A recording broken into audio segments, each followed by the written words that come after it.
you're live. All right, thank you, Sarah. Good morning. Welcome to Reimagining Akron Police Personnel and Culture meeting.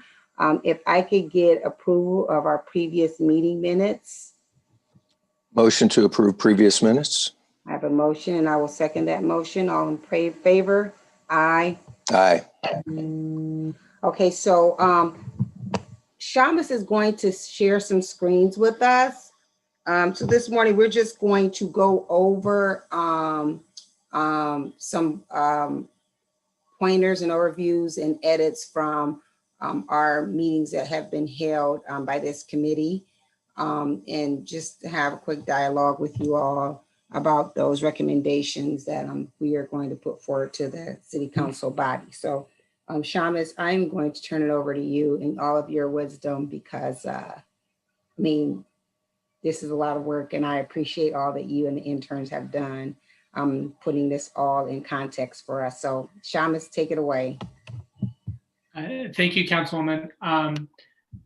Can everyone see the document here on the screen? Yes. Okay. Yeah, so just basically, it previously shared a draft, an initial draft of the document. Just trying to summarize the meetings and then kind of represent what I felt what the working group sort of wanted to move forward with in terms of recommendations. And so then it made some edits that Councilwoman Samples requested, and then also Lieutenant Veit shared some comments. And I've made most of those in the document. There are a couple that I just want to make sure that I'm understanding correctly so that I get it right before I make the change in the text. But basically, it might be most helpful for us to go through the document and go through all the pieces and make sure that everyone is comfortable, or that there's discussion around them. I think the goal, from my understanding from President Somerville, is that we have for each of these working groups a document that the working group is comfortable with as a whole.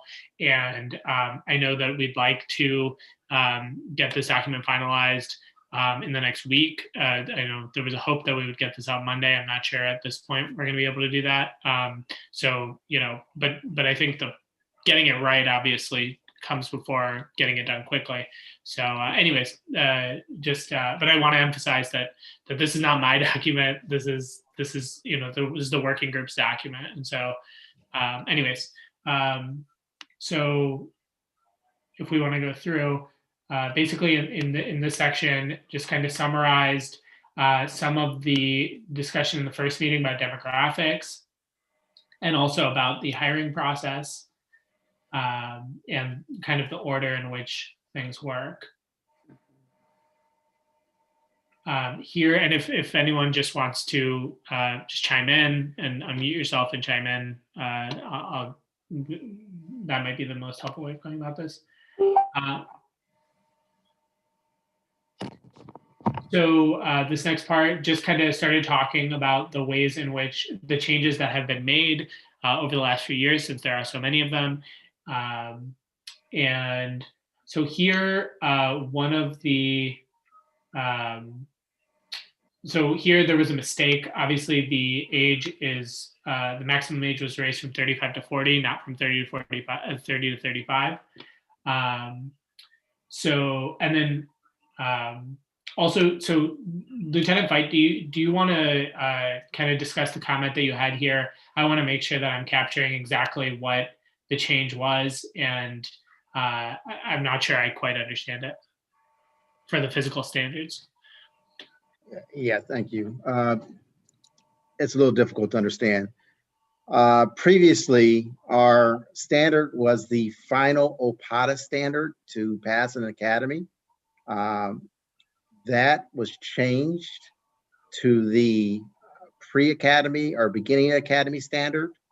The percentages, okay. I don't know, but if you have an OPATA document, and Jerry Forney can agree with this, since he is our academy commander, our standards were taken down to the pre-academy state standard, and it used to be the end of the academy state standard.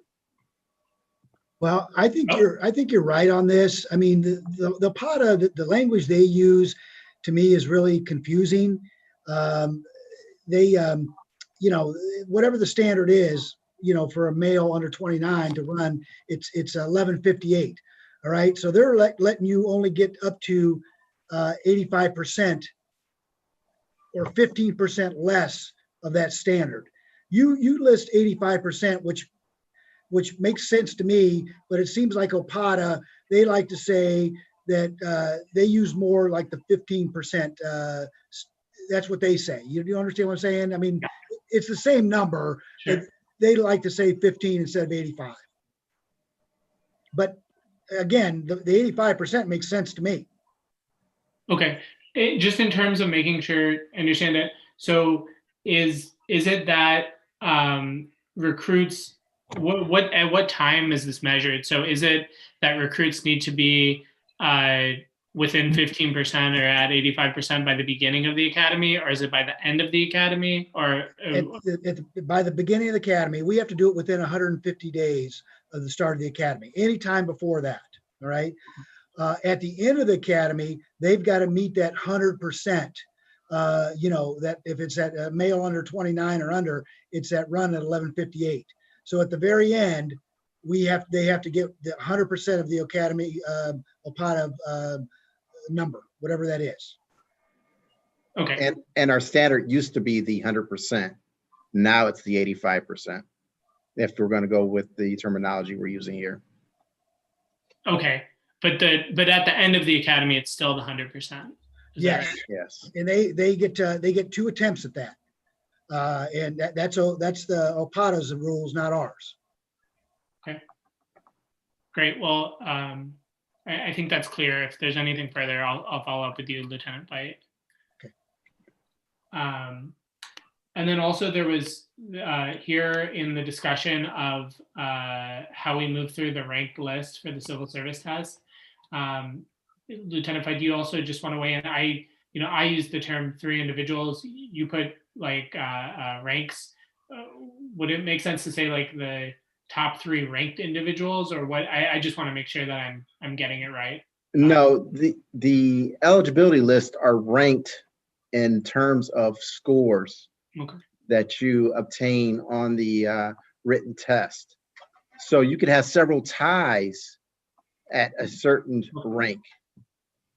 So you could have 10 individuals at rank 1, 2 individuals at rank 2, and 1 individual at rank 3. So we look at the top 3 ranks and all that encompasses.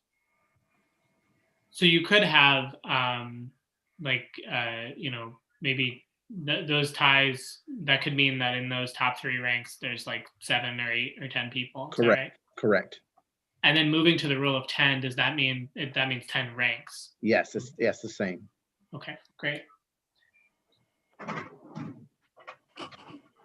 The next part dealt with sort of the psychological exam and drug testing.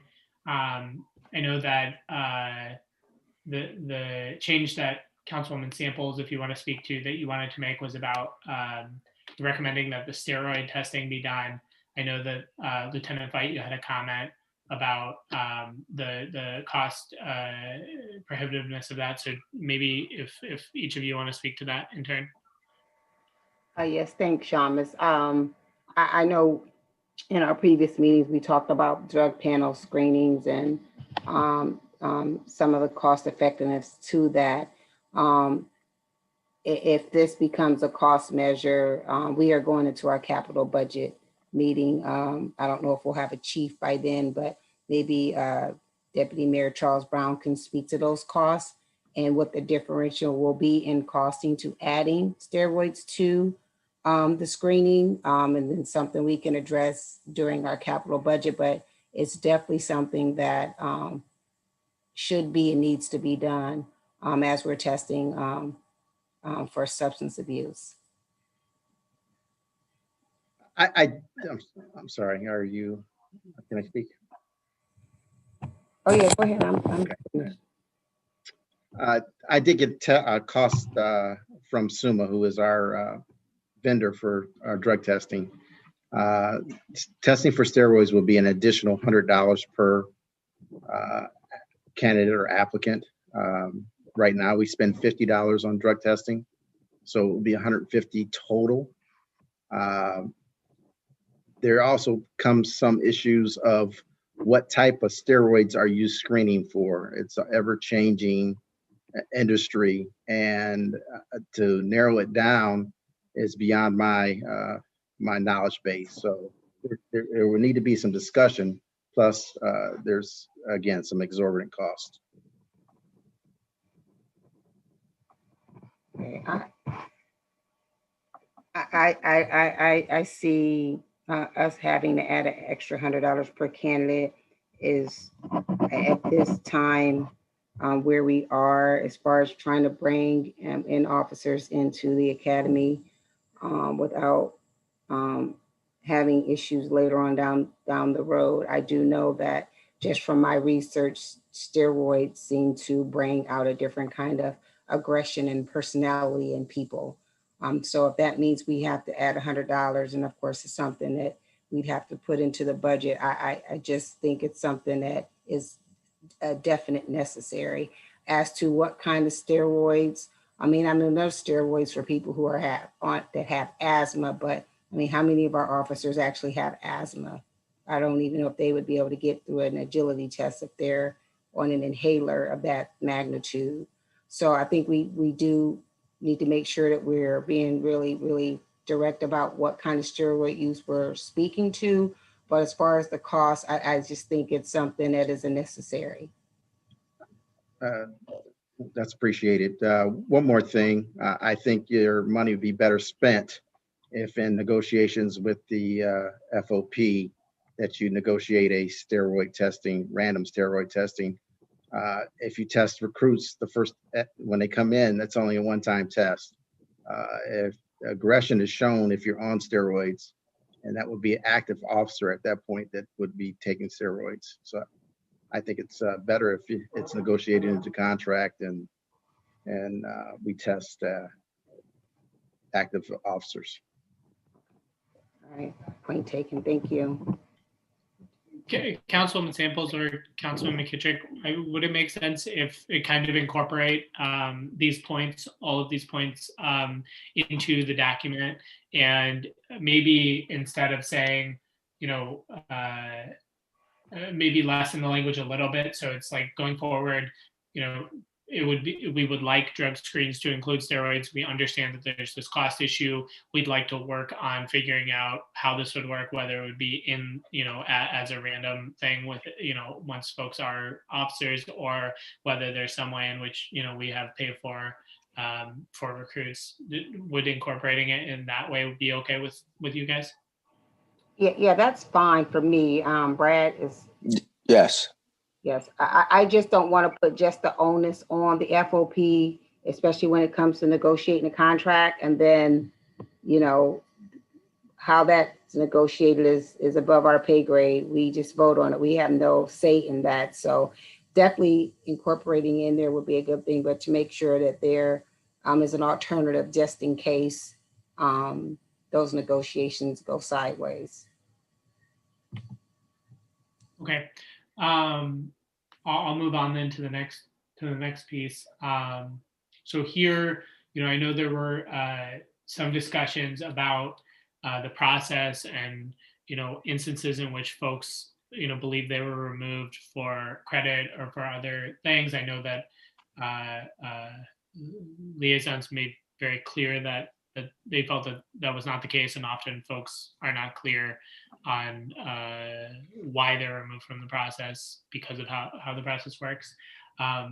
So, you know, this was the language that we included here, and particularly the part about the potentially including a community representative in the HR and hiring process. So are there any thoughts or comments about this part? Nope, not for me. For me, it's above my pay grade, so it would be something that those decisions are made by the chief and the command staff. So I reserve my comment.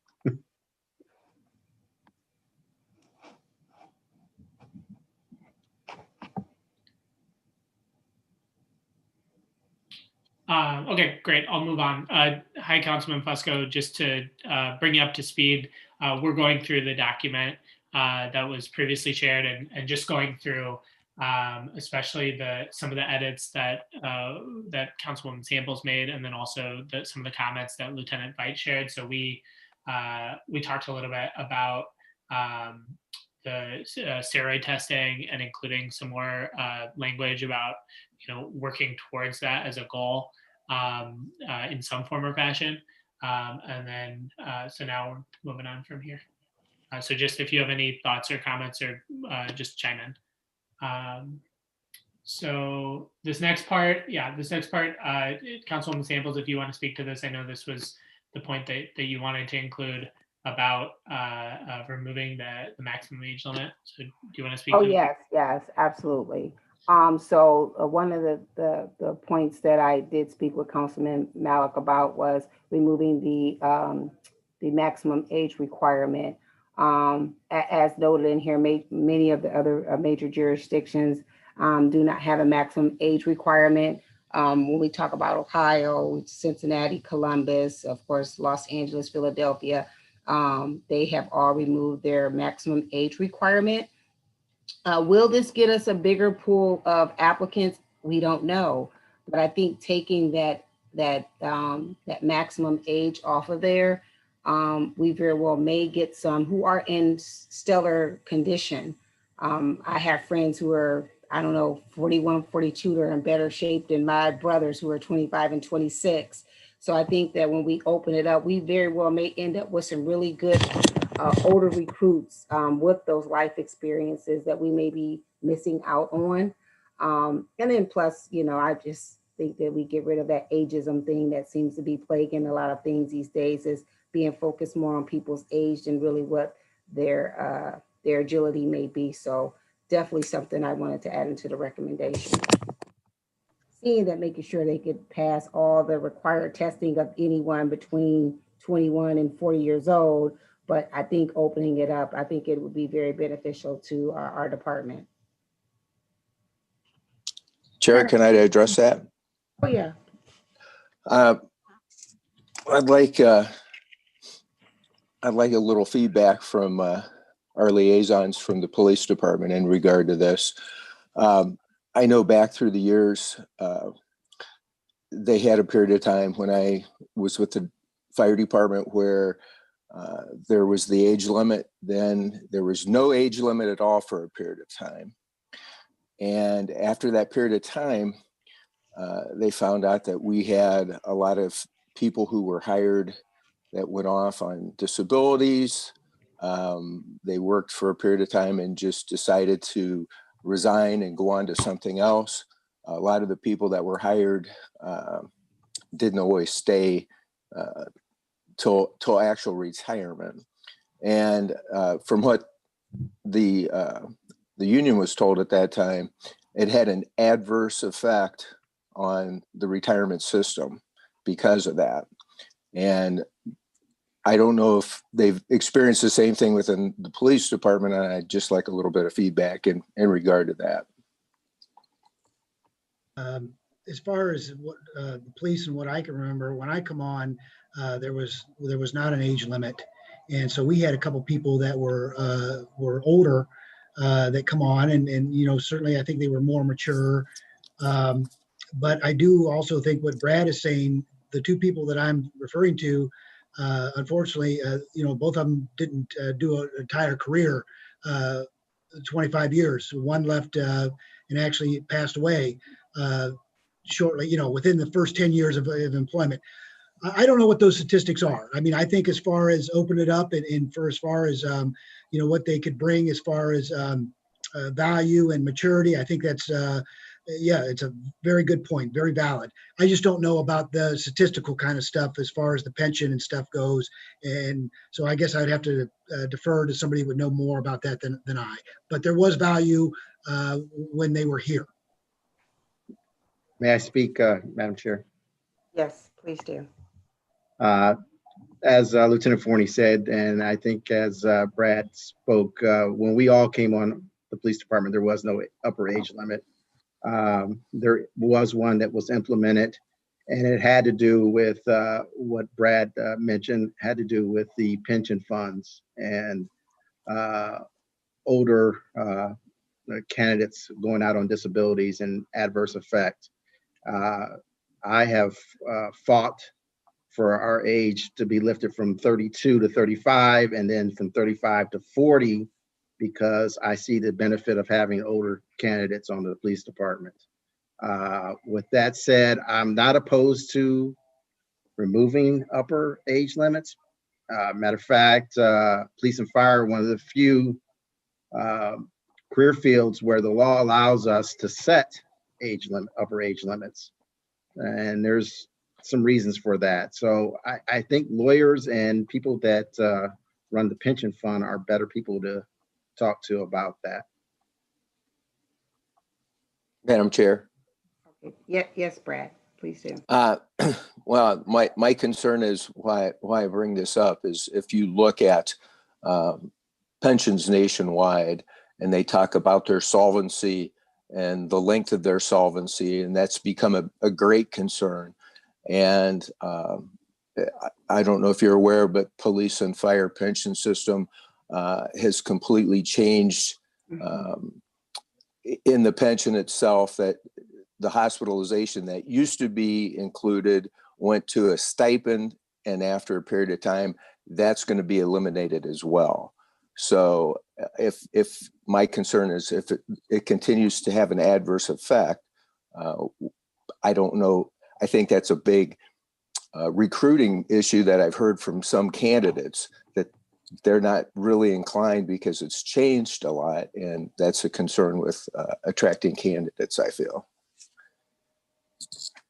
Point taken. Thank you. Madam Chair, if I can ask a question. Yes.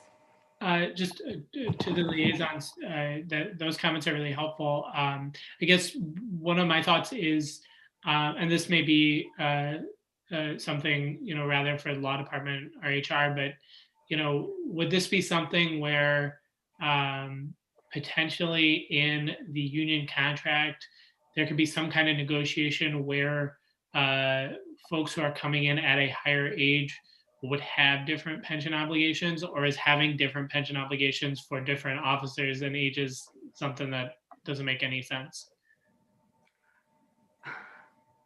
I think it's something we can speak to them about, but I would be very concerned about going down that road with them, because I don't want us to open us to some legality because of it. If we're saying because you're 45 and you're not on the police department, you're not given the same and afforded the same benefits as a recruit who's 25. So I'm very concerned about what that would look like. What I think maybe we can get the interns to do is maybe if they can look at a comparison as to the other places, especially those that were within the state, is how many officers have left in X amount of time in their age. Like if they're 25, did you have 10 recruiters who left at 25, but then you have some who may be 50 and you've only had 2. So I think that'll make a lot more sense. So then we can have a comparison as to the age as to when they're leaving their department. Because right now, if we're talking about people leaving, clearly we're not talking about the ones that we're talking about incorporating into the process, because this doesn't apply to them, because it's not something that we do. But with Lieutenant, I want to make sure I get your titles right. I always never want to mess it up. Lieutenant Fight and is it Lieutenant Forney or Sergeant Forney? Lieutenant. Okay. So what they said as far as it being a benefit because you bring in that experience, I think that it's something that is well worth us looking at, and how and if it would adversely affect pensions, and maybe talking to them about the different pension plans that may be offered, but not being specific as to saying, if you're X amount of age, you would get offered a different pension, because I think then we're creating a whole separate issue. May I? Yes, please do, Councilman Fusco. Oh, thank you. Thank you. And I don't know where we're at in terms of, and Shamus could probably answer this, in terms of the whole process, because this is a deeper dive issue and an important one without question. Maybe if we would include, and just in the interest of time, if we have time, I agree, let's go forward and ask our interns to do this work. But I don't know where we're at on the whole thing. And I think we're gonna find out more of that later, but just having some strong, maybe just a recommendation, having strong language in there to say, this is something that deserves a deep dive. This is something that deserves study. But if we do have time, then let's study it. Absolutely. Thank you, Councilman. Madam Chair, can I speak to that? Yes, please do. Yeah, I just think, from my understanding from President Somerville is that, we're hopefully getting this document. I mean, we had hoped to get this document out in December, but that we're getting this document out. And in almost all the cases, the recommendations are, things that will require all of the, different offices to work through together. And so it will require a continuing conversation. And that's true, I think, across all the working groups. I don't think there's any things that, can be implemented tomorrow. And so, it does make sense to me that just like the part above with the steroids, that we would kind of maybe take the language down like a half step and say, this is an important issue. This is worthy of continued study. But here are some, and just again, include some of the discussion that was just had about pensions, about maturity. And then in terms of the intern, and that also raises the issue with the interns. Unfortunately, that was through the end of the winter of December. So the university is still going to help in some degree, but I think not so much in terms of kind of the continued research. I'm happy to work with that research, but I guess that's where I guess I would say, Madam Chair, that these are all going to be kind of ongoing discussions. So does that make sense in terms of? Yeah, it does. It does. And any research that I can assist with, I'm absolutely willing to do that. Okay. So I'll make that change with that in mind, including the discussion that we've had here, and kind of saying, we want to move forward with discussing this. It's a very, worthy idea, and there are some, pros and cons that we need to work through. Okay. Yeah, Madam Chair, I really appreciate the discussion though that has been brought out here. It's interesting. And like I said, absolutely, I agree. It needs to be discussed even deeper. Thank you. Okay, Councilman Malik, you can continue on with the document. Sure, and I guess I just had one more question for the liaisons on this point. Is the maximum age limit just a function of the department, or is it something that's in the union contract or anything like that? Like, what would be the process for changing it? Just a determination by the chief or the HR director, or what? It's actually a function of the city. I don't want to be wrong on this. There were changes to, I don't want to say the charter, but there were changes that had to be done through the executive administration to get those ages raised. But it was after discussion with, again, Chief Tucker, Chief Ball. I was in with some of those discussions, and those were the ages they kind of settled with, and also discussions with Mr. Rice. But there had to be some type of changes in city works. Okay, thank you. All right, so moving on, this next part talks about, sort of the community outreach that has been done, and kind of the importance of potentially having a test prep for the civil service test, finding figureheads in the neighborhood who can kind of, I think, I think it was Captain Beitzel who said, make this cool again. And then the next part was, kind of the discussion that the working group had about the pathway to public safety and policing. And it sounds like there's a lot of details in that. There's a lot of, it's kind of fully formed. The one point that Councilwoman Samples made down here is that hopefully there would be preference points for someone who participated in the program and completed a social services degree. So is there any more discussion of this pathway section? Not for me. Okay, well then we will continue. If I could, Madam Chair, Yes. I would just recommend that this is like a priority type thing. That it seems like it's something that is doable. It's going to take some effort though. But I think we've exhausted over the years, just watching, we have spent a lot of money on recruiting, a lot. And we haven't tried this method, trying earlier, and the rate of return is not going to be measured for some time, unfortunately. But I think it would be prudent for us to maybe make these a priority, just a recommendation. But that's all I have to say about that one. Thank you.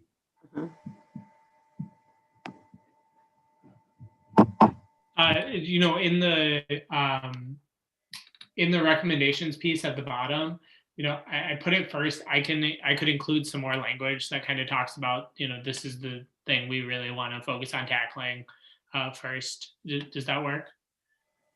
Yeah, that's fine for me. Brad and Jeff. Okay. Yeah. Absolutely. Okay.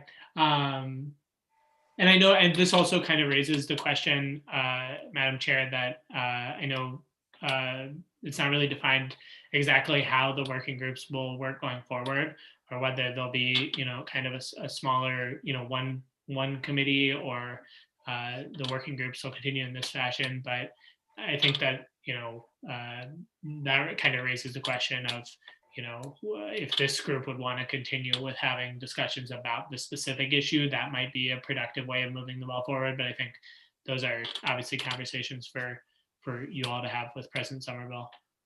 So I just want to mention. Okay.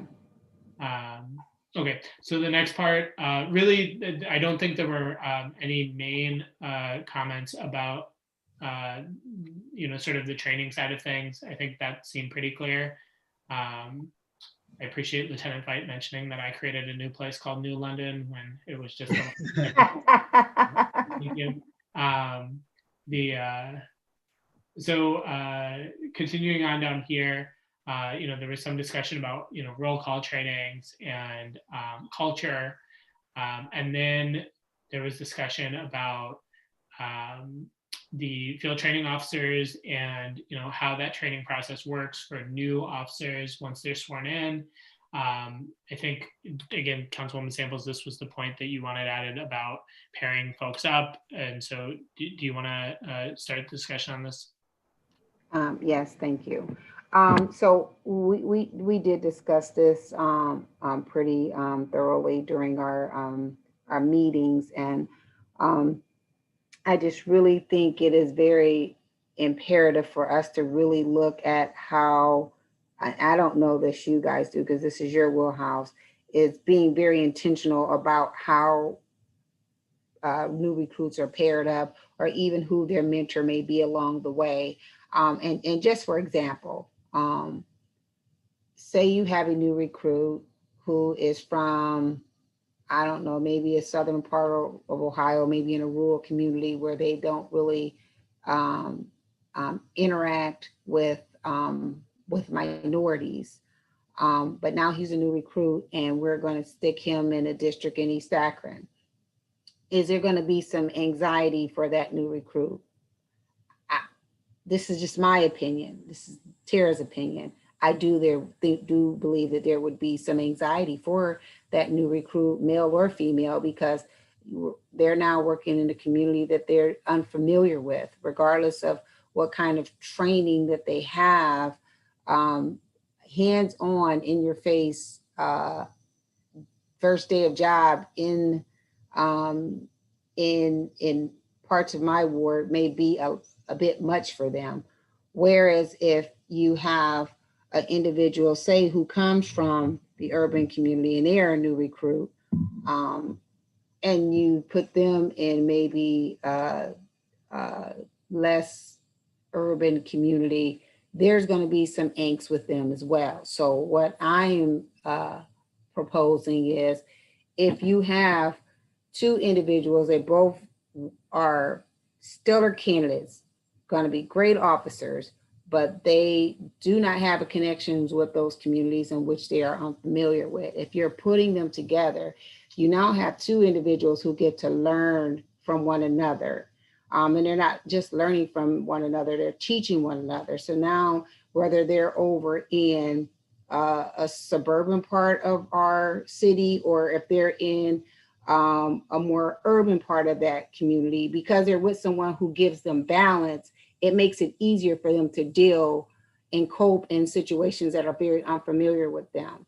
And I'm not saying that this doesn't happen, but I do know a lot of my residents seem to tell me a lot. They're like, I never see any Black officers anymore. And of course, that comes back to recruiting as well.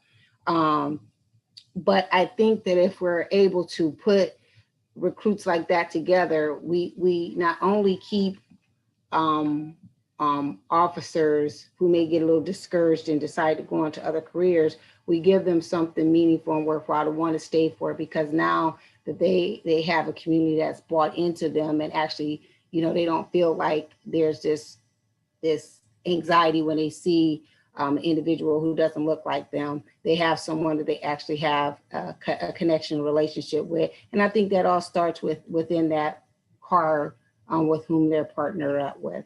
And even outside of that, if they have a mentor who is the polar opposite of them, that sort of can kind of walk them through the steps of, how to deal with certain things in our community, or when you're dealing with certain young people in the community, it may not be as aggressive as you think it is, because their upbringing is just different.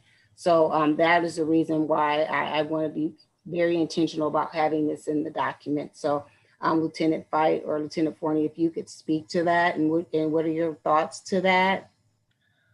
If I could speak, Ms. Mosley, I agree with you. And there is a lot of thought that goes into the pairing up. Speaking, with the instructors down here at training, then we bring that to the shifts and the shift commanders and who the FTOs are going to be. So there is some pairing up. There is a lot of thought that goes into that. And those things, like you talked about, are discussed. One thing I kind of want to add it, and I think maybe Chief Ball brought this up before, and we did it on a limited basis. And I'd like to see this expanded throughout the academy. We just had so much going on the last academy with 46 people. Is what I think it was Chief Ball who mentioned, why the kids are in the I'm just going to call them recruits or kids, in the academy. Why aren't we pairing them up with a mentor that's already an active officer? Where at times when they have questions about the training or whatever it might be, they have a contact with somebody that's already actually out there doing it. I think we did that on a limited basis this time, but it was really just because of the size, and the first time we did the class, maybe we didn't do it. We certainly didn't do it as much as we could have. I'm going to try to do that, implement that more this time in this next class. But those things that you're concerned about, we're concerned about them also. And we're trying to do the best, matchups as we can. I don't know if you have any more, but okay. All right, thank you. Thank you. That was definitely some good information. Thank you for sharing that. Lieutenant Fight, do you have anything to add to that? No, I don't. I do believe that gaining as much experience and being around those that are different and have different life experiences is great. So anything to move that forward is good. Thank you. Councilman Fusco, Councilman McKittrick, do you have anything to add? I think it's a good thing. Back in 81, 82, coming from what is now Ward 8 in Cuyahoga Falls, the old part of Northampton, I've got to say I had a little bit of culture shock when I came in working in the city. So I think that's a point well taken. Thank you. Okay, thank you.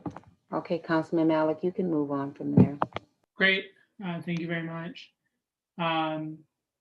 So then I think this paragraph kind of dealt with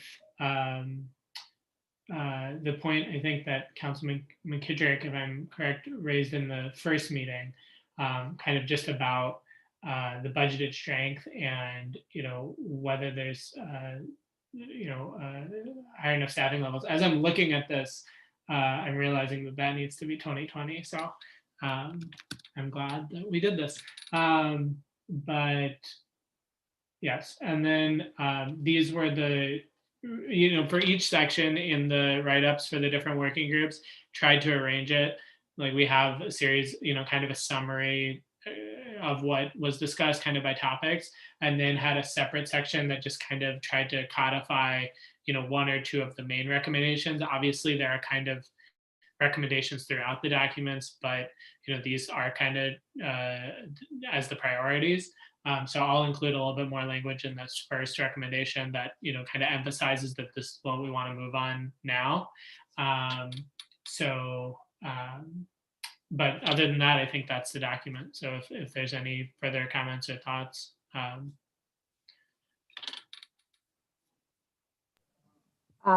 So both of these recommendations are, so on all of our documents, are we all just giving 2 recommendations? Because I would like for us to actually add a third recommendation stating that we're going to take a deeper dive into the age requirement. I think that's necessary to put in there, that we're going to take a deeper dive to look at the age requirement.